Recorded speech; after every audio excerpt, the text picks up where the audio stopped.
భారతదేశంలో లీగలైజ్ చేశారు. ఒక అబ్బాయి ఇంకో అబ్బాయిని పెళ్లి చేసుకుంటానంటే తప్పు కాదు అని రాజ్యాంగం ఇచ్చేసింది.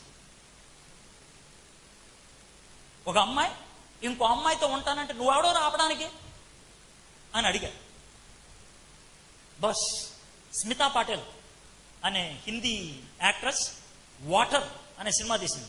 దాంట్లో ఇంకో అమ్మాయితో జీవించడం అంటే ఏంటో సినిమా చూపించింది.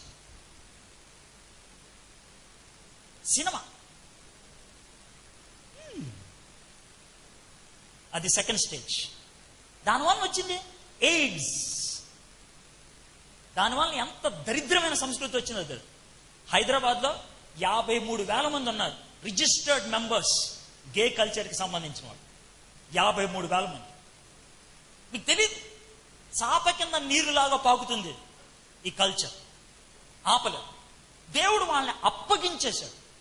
సంస్కృతి పాడైపోతుంది, సమాజం నాశనం అయిపోతుంది, సంఘం విచ్ఛిన్నమైపోతుంది.